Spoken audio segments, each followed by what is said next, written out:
सो hi everyone. आप लोग का बहुत बहुत स्वागत है हमारे यूट्यूब चैनल अचीवर बीएसवी में। तो दोस्तों, आप लोग को यहाँ पे हिंदी का बहुत ही वीवीआई क्वेश्चन आप लोग को कराने वाला हूँ। तो आप लोग वीडियो को एंड तक जरूर देखें और चैनल पे नए हैं तो चैनल को सब्सक्राइब जरूर ही कर लें। तो देखिए, सबसे पहले आपको सर्च कर लेना है गूगल नहीं तो क्रोम पे। किस पे करेंगे? तो गूगल नहीं तो क्रोम पे आपको सर्च कर लेना है। क्या करना है? Search achiever ACHIEVER। यहाँ पे देखिए आ गया। उसके बाद BSEB आपको सिंपली सर्च कर लेना है, अचीवर BSEB।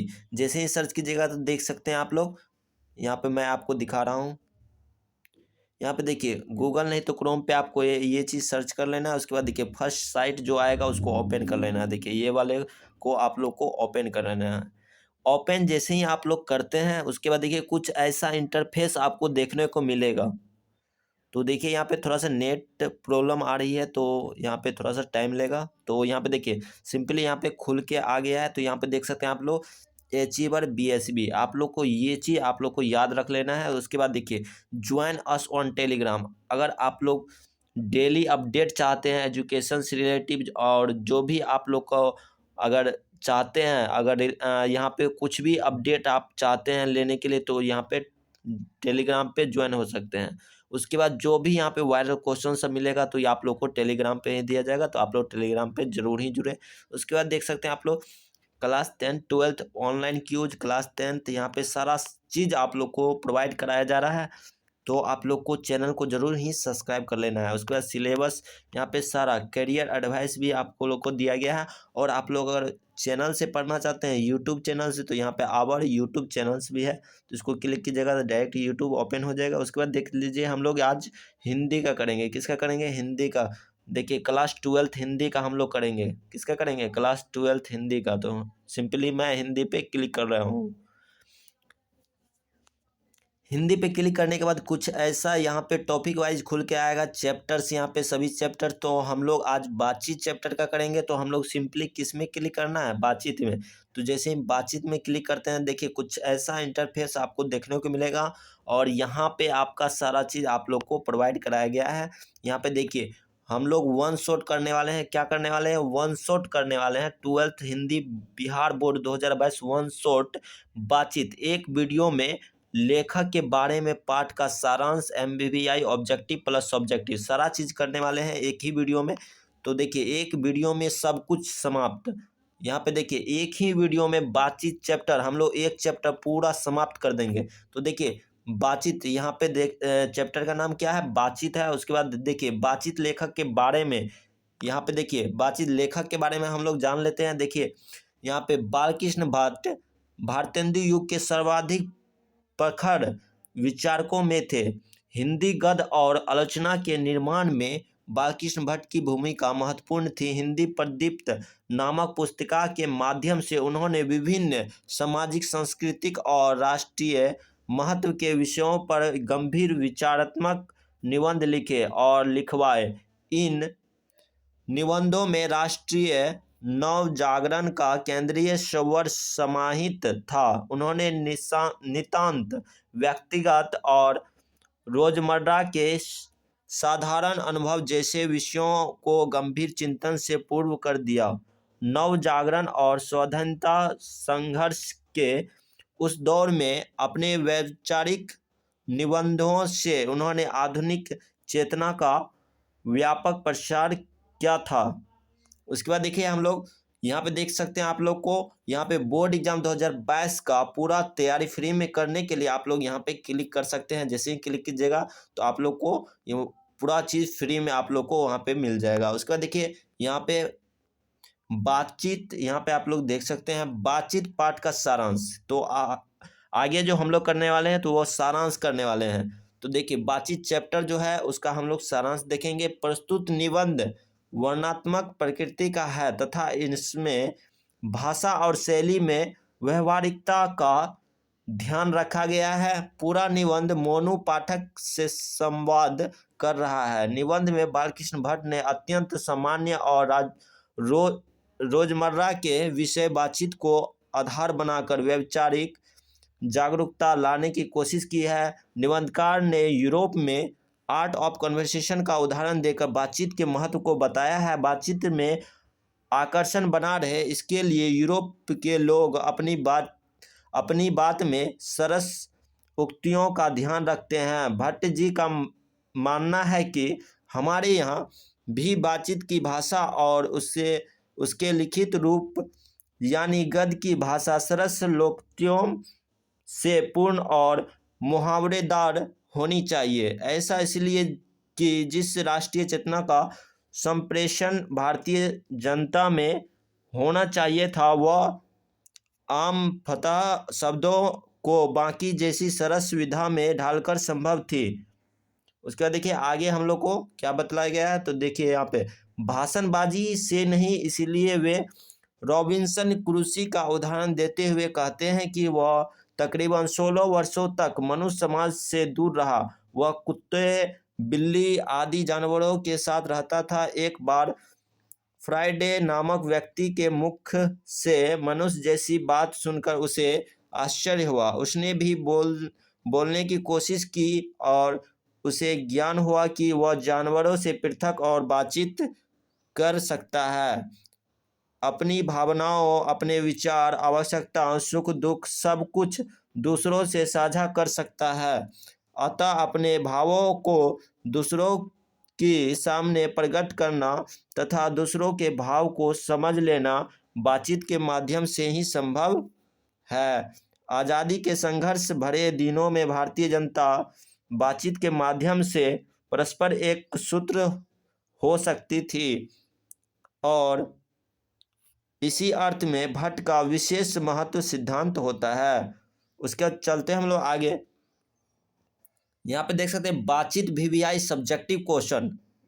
तो हम लोग फर्स्ट क्वेश्चन करते हैं सब्जेक्टिव का, जो कि आपके बोर्ड एग्जाम में हर एक बार पूछे जाते हैं। तो यहाँ पे हमने वीवीआई सब्जेक्टिव को लिया है, तो जिसको आप अगर कर लेते हैं तो आपका गारंटी ही आपका सब्जेक्टिव नहीं छूटेगा। जो चैप्टर हम लोग कराएंगे तो उस सभी से आपका एक भी क्वेश्चन नहीं छूटेगा, इस बात की गारंटी। तो यहाँ पे देखिए फर्स्ट क्वेश्चन है, अगर हम में वाक शक्ति ना होती तो क्या होता। देखिए इसका आंसर, यदि हम में वाक शक्ति नहीं होती तो हम गूंगी सृष्टि के बारे में नहीं जान पाते। सब लोग अपाहिज से कोने में बिठा दिए जाते होते और एक दूसरे के सुख दुख का अनुभव हम अपनी दूसरी इंद्रियों के माध्यम से करते। अपने हृदय के भावों और विचारों को ना हम दूसरों तक सहजता से पहुंचा पाते, ना ही दूसरों की किसी भावना या विचार से अवगत हो पाते। एक संवेदनाहीन परिवेश में प्रत्येक व्यक्ति आजीवनपन का शिकार होता। उसके बाद चलते हम लोग सेकेंड नंबर पे आ जाते हैं। सेकेंड नंबर का क्वेश्चन पे देखिए बातचीत के संबंध में बेन जॉनसन और एडिसन के क्या विचार थे। तो देखिए बेन जॉनसन के अनुसार बोलने से ही मनुष्य के रूप का साक्षात्कार होता है। एडिसन के अनुसार असल बातचीत सिर्फ दो व्यक्तियों के बीच हो सकती है, जिसका तात्पर्य यह है कि जब दो आदमी होते हैं तभी अपना दिल एक दूसरे के सामने खोलते हैं। तीसरा आदमी आ जाने से दो आदमियों में बातचीत में जो बाधा आ जाती है, तीसरा आदमी प्रायः उपेक्षित हो जाया करता है। उसके बाद देखिए थर्ड नंबर के क्वेश्चन पे आ जाते हैं हम लोग। थर्ड नंबर का क्वेश्चन देखिए क्या है, आर्ट ऑफ कन्वर्सेशन क्या है।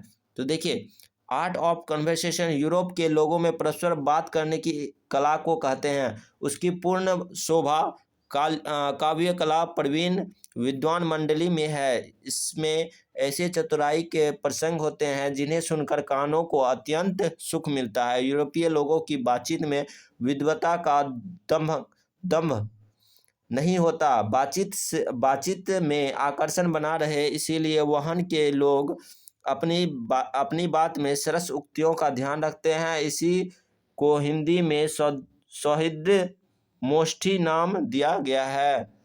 तो चलते हैं हम लोग आगे। यहाँ पे 4 नंबर के हम लोग क्वेश्चन पे आ जाते हैं। 4 नंबर का क्वेश्चन देखिए क्या है, मनुष्य की बातचीत का उत्तम तरीका क्या हो सकता है। इसके द्वारा वह कैसे अपने लिए सर्वथा नवीन संसार की रचना कर सकता है। देखिए इसका जो आंसर होगा, मनुष्य के बातचीत का उत्तम तरीका यह है कि वह स्वयं से बातचीत करने की कला विकसित करे। यदि वह किसी दूसरों से बातचीत करना चाहेगा तो इसके लिए उसे सामने वाले व्यक्ति के स्वभाव एवं स्थिति के अनुसार अपने को संभालना पड़ेगा। लेकिन यदि वह स्वयं से बात करना सीख लेगा तो मन में मौजूद संसार भर के विविध रूपों के अपनी निजी समझ से संवाद कर पाएगा। इस तरह वह अवाक रह कर भी एक आत्मगत संसार की रचना कर सकेगा, जहाँ पर्याप्त चिंतन मनन का अवकाश पाकर वह अपने को वैचारिक रूप से शक्तिवान बना सकेगा। उसके बाद चलिए 5 नंबर के क्वेश्चन पे आ जाते हैं हम लोग। ये 5 नंबर का क्वेश्चन आप लोग का बहुत ही वीवीआई क्वेश्चन है। क्या है? वीवीआई क्वेश्चन है और ये व्याख्या करने के लिए पूछ रहा है। व्याख्या आपका 5 मार्क्स का पूछा जाता है। तो देखिए इसका उत्तर क्या हो जाएगा। लेखक ने रॉबिन्सन क्रूसो का, ये तो यहाँ पे क्वेश्चन एक बार मैं पढ़ के एक बार सुना देता हूँ आपको। देखिए, सच है जब तक मनुष्य बोलता नहीं तब तक उसका गुण दोष प्रकट नहीं होता। तो ये इसका देखिए आंसर क्या होगा। लेखक ने रॉबिन्सन क्रूसो का उदाहरण देते हुए कहा कि वह तकरीबन 16 वर्षों तक मनुष्य समाज से दूर रहा। वह कुत्ते, बिल्ली आदि जानवरों के साथ रहता था। एक बार फ्राइडे नामक व्यक्ति के मुख से मनुष्य उचित बात सुनकर उसे आश्चर्य हुआ। उसने भी वैसे ही बोलने की कोशिश की और उसे ज्ञान हुआ कि, हम लोग आगे चलते हैं,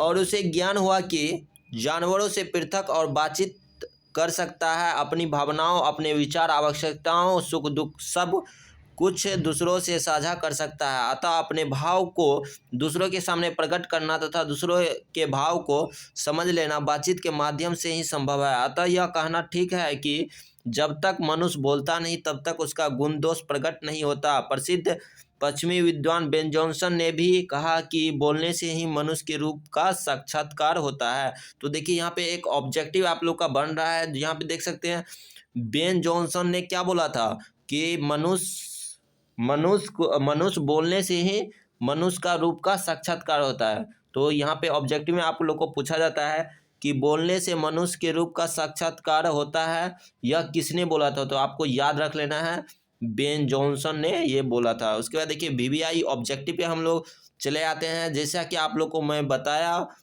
कि एक ही वीडियो में मैं आपका सारा चीज़ क्लियर कराऊंगा। तो यहाँ पे देखिए सब्जेक्टिव कर लिए अपना लोग और चलते हैं हम लोग ऑब्जेक्टिव की ओर। सबसे फर्स्ट पहला ऑब्जेक्टिव हम लोग देखते हैं, बातचीत शीर्षक निबंध के निबंधकार है। यहाँ पे देख सकते हैं ऑप्शन आप लोग को दिया गया है। तो यहाँ पे इसका जो करेक्ट आंसर हो जाएगा बालकृष्ण भट्ट हो जाएगा। चलते हैं हम लोग सेकेंड नंबर के क्वेश्चन पे। सेकेंड नंबर का क्वेश्चन देखिए, बालकृष्ण भट्ट का जन्म हुआ था। तो यहाँ पे देखिए ऑप्शन ए 23 जून 1844, ऑप्शन बी 23 जून 1884, ऑप्शन सी 20 जुलाई 1902, डी 18 सितंबर 1834। तो यहाँ पे देखिए इसका जो करेक्ट आंसर होगा उसका ऑप्शन ए हो जाएगा 23 जून 1844। चलते हैं हम लोग थर्ड नंबर के क्वेश्चन पे। थर्ड नंबर का क्वेश्चन देखिए, कौन सी रचना बालकृष्ण भट्ट की है? तो यहाँ पे देखिए फर्स्ट ऑप्शन है रेल का विकट खेल, बी में है कछुआ धर्म, सी में है आपका रेणुका, ऑप्शन डी में है क्या प्रच्यविद्या। तो प्रच्यविद्या। तो यहाँ पे देखिए ऑप्शन ए आपका सही हो जाएगा, रेल का विकट खेल। चलते हैं हम लोग फोर्थ नंबर के क्वेश्चन पे। फोर्थ नंबर का क्वेश्चन देखिए क्या है, बातचीत साहित्य की कौन सी विधा है? तो देखिए ऑप्शन ए में दिया गया है उपन्यास, ऑप्शन बी में कहानी, ऑप्शन सी में निबंध, ऑप्शन डी में नायक। तो इसका जो करेक्ट आंसर होगा ऑप्शन सी हो जाएगा। क्या होगा? ऑप्शन सी निबंध। चलते हैं हम लोग आगे। 5 नंबर का क्वेश्चन आप लोग देख लीजिए। 5 नंबर का क्वेश्चन क्या कर रहा है, बालकृष्ण भट्ट किस कला के रचनाकार हैं? तो यहाँ पे देखिए ऑप्शन ए आदिकाल, ऑप्शन बी भक्तिकाल, ऑप्शन सी रीतिकाल, ऑप्शन डी आधुनिक काल। तो देखिए इसका जो करेक्ट आंसर हो जाएगा आधुनिक काल, ऑप्शन डी। चलते हैं आगे। यहाँ पे आप लोग देख सकते हैं 6 नंबर का क्वेश्चन देखिए क्या बोल रहा है, बोलने से मनुष्य के रूप का साक्षात्कार होता है, किसने कहा था? तो देखिए ये जो मैं बताया ऊपर में वो क्वेश्चन आप लोग को पूछ दिया गया है। तो यहाँ पे देखिए इसका जो करेक्ट आंसर होगा, तो देखिए ऑप्शन ए बेन जॉनसन है, option B Mark Johnson, option C Neil Johnson, option D Lynn Johnson. तो आपको शुरू में ही मैं बता दिया था बेन जॉनसन होगा। क्वेश्चन सब्जेक्टिव हम लोग कर रहे थे तो आप लोग को बता दिए थे। तो देखिए 7 नंबर के क्वेश्चन पे आ जाते हैं, बालकृष्ण भट्ट ने किस पत्रिका का संपादन किया था? तो देखिए option A Hunkar, option B Hindi Pradeep, option C Aryavart, option D Punjab Kesari. तो यहाँ पे देखिए इसका जो सही उत्तर हो जाएगा ऑप्शन बी हो जाएगा, हिंदी प्रदीप। चलते हैं हम लोग 8 नंबर के क्वेश्चन पे। 8 नंबर का क्वेश्चन देखिए क्या है, मनुष्य की बातचीत का उत्तम तरीका क्या है। देखिए ऑप्शन ए है विद्वतापूर्ण बात करना, ऑप्शन बी तर्कपूर्ण बात करना, ऑप्शन सी भीड़ से बात करना, ऑप्शन डी अवाक होकर अपने से बातचीत करना। देखिए ऑप्शन डी हो जाएगा आपका करेक्ट आंसर, अपने से होकर, अवाक होकर अपने से बातचीत करना। चलिए 9 नंबर के क्वेश्चन पे आ जाते हैं हम लोग। 9 नंबर का क्वेश्चन देखिए, संवाद में सबसे महत्वपूर्ण क्या है। ऑप्शन ए तर्क, ऑप्शन बी जिज्ञासा, ऑप्शन सी आत्मीयता, ऑप्शन डी प्रभावपूर्ण भाषा। देखिए इसका ऑप्शन जो है करेक्ट सी हो जाएगा, आत्मीयता। चलते हैं हम लोग 10 नंबर के क्वेश्चन पे। 10 नंबर का क्वेश्चन देखिए, संयोगिता स्वयंवर रचना है। देखिए ऑप्शन ए बालकृष्ण भट्ट की, ऑप्शन बी राणा प्रताप नारायण मिश्र की, ऑप्शन सी श्रीनिवास दास की, ऑप्शन डी मैथिली शरण गुप्त की। तो इसका जो करेक्ट आंसर होगा ऑप्शन सी श्रीनिवास दास की। चलते हम लोग 11 नंबर के क्वेश्चन पे। 11 नंबर का क्वेश्चन देखिए क्या है, कौन सी रचना बालकृष्ण भट्ट की नहीं है। तो यहाँ पे देखिए ऑप्शन ए नूतन ब्रह्मचारी, ऑप्शन बी 100 अजान एक सुजन, ऑप्शन सी सुद्राव का अभाव, ऑप्शन डी उसका परीक्षा गुरु। तो यहाँ पे देखिए ऑप्शन डी आपका करेक्ट आंसर हो जाएगा, परीक्षा गुरु। चलते हैं हम लोग 12 नंबर के क्वेश्चन पे। 12 नंबर का क्वेश्चन देखिए क्या है, कौन सी रचना बालकृष्ण भट्ट की है। तो यहाँ पे देखिए ऑप्शन ए रेल का विकट खेल, option B Kachhua Dharm, option C Renuka, option D Pratyavida. तो इसका जो करेक्ट आंसर हो जाएगा उसका होगा आपको ऑप्शन ए रेल का विकट खेल। चलते हैं हम लोग 13 नंबर के क्वेश्चन पे। 13 नंबर के क्वेश्चन पे आ गए हम लोग। यहाँ पे देखिए बालकृष्ण भट्ट किस युग के रचनाकार हैं। तो देखिए इसका जो करेक्ट आंसर होगा, यहाँ पे पहले ऑप्शन मैं आप लोग को बता देता हूँ। ऑप्शन ए भारतेंदु युग, ऑप्शन बी प्रेमचंद युग, ऑप्शन सी द्विवेदी युग, ऑप्शन डी इनमें से कोई। तो देखिए इसका जो करेक्ट आंसर होगा वो हो जाएगा आपका ऑप्शन नंबर ए भारतेंदु युग। चलते हैं हम लोग 14 नंबर के क्वेश्चन पे। 14 नंबर का क्वेश्चन देखिए, अब मैं सिर्फ इसका करेक्ट आंसर बताऊंगा, सभी ऑप्शन मैं आपको नहीं बताऊंगा, आपको सिंपली देख लेना है और ये इसका करेक्ट मैं बताऊंगा। तो यहाँ पे देखिए रॉबिन्सन क्रूसो ने 16 वर्ष के उपरांत किसके मुख से एक बात सुनी। तो यहाँ पे देखिए इसका करेक्ट आंसर हो जाएगा फ्राइडे के। चलते हैं हम लोग 15 नंबर के क्वेश्चन पे। 15 नंबर का क्वेश्चन देखिए क्या बोल रहा है, बातचीत के माध्यम से बालकृष्ण भट्ट क्या बतलाना चाहते हैं। तो ऑप्शन ए आपका करेक्ट हो जाएगा बातचीत की शैली। तो आप लोग याद कर ले सभी क्वेश्चन को। तो यहाँ पे देखिए इसका जो करेक्ट आंसर होगा, बालकृष्ण भट्ट का जन्म कब हुआ था। देखिए 16 नंबर का क्वेश्चन, बालकृष्ण भट्ट का जन्म कब हुआ था। तो इसका करेक्ट आंसर हो जाएगा 23 जून 1844। चलते हैं हम लोग 17 नंबर के क्वेश्चन पे। 17 नंबर का क्वेश्चन देखिए क्या है, बालकृष्ण भट्ट का निधन कब हुआ था। और ऑप्शन ए है 20 जुलाई 1914, ऑप्शन बी 21 जुलाई 1914, ऑप्शन सी 20 जुलाई 1915, ऑप्शन डी 21 जुलाई 1915। तो देखिए इसका करेक्ट आंसर क्या होगा 20 जुलाई 1914। तो यहाँ पे ये वाला ऑप्शन आपका करेक्ट हो जाएगा, ऑप्शन ए 20 जुलाई 1914। चलते हैं हम लोग 18 नंबर के क्वेश्चन पे। 18 नंबर का क्वेश्चन देखिए क्या है, बालकृष्ण भट्ट का जन्म कहाँ हुआ था। तो option A Kanpur, option B यहाँ पे ऑप्शन ख दिया हुआ है वाराणसी, ऑप्शन ग में क्या है लखनऊ, ऑप्शन घ में क्या है इलाहाबाद। तो इलाहाबाद में हुआ था, ऑप्शन ख ये करेक्ट हो जाएगा। सिंपली मैं इसको क ख ग घ को ABC में बोल रहा था। तो आप लोग को यहाँ पे सारा चीज़ आप लोग को प्रोवाइड कराया जा रहा है। तो चलिए हम लोग 19 नंबर के क्वेश्चन पे कर लेते हैं।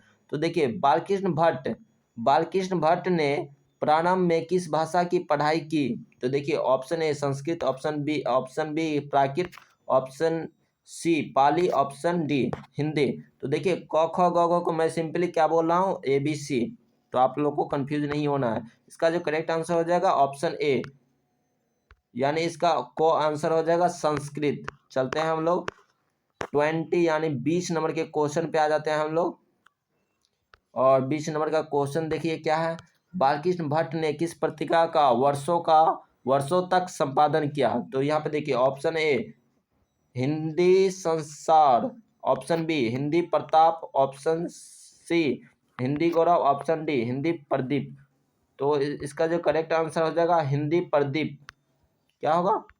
हिंदी प्रदीप, ऑप्शन ख आपका करेक्ट आंसर। तो देखिए 21 नंबर का क्वेश्चन पे आ गए हैं हम लोग। 21 नंबर का क्वेश्चन देखिए क्या है। हिंदी प्रदीप मासिक पत्रिका का प्रकाशन कब शुरू हुआ? देखिए ऑप्शन ए दिया हुआ 1875, option B 1876, option C 1876, option D 1878। तो इसका 1877 आपका करेक्ट आंसर हो जाएगा, ऑप्शन सी। चलते हम लोग आगे। तो हम लोग आ गए हैं 22 नंबर के क्वेश्चन पे। 22 नंबर का बालकृष्ण भट्ट मूलतः क्या थे? ऑप्शन ए निबंधकार, ऑप्शन बी कथाकार, ऑप्शन सी नाटककार, ऑप्शन डी उपन्यासकार। तो देखिए इसका जो करेक्ट आंसर होगा वो हो जाएगा आपका निबंधकार। क्या होगा? निबंधकार, ऑप्शन ए आपका करेक्ट आंसर हो जाएगा। चलिए हम लोग आ गए हैं 23 नंबर के क्वेश्चन पे। 23 नंबर का क्वेश्चन आप लोग देख सकते हैं।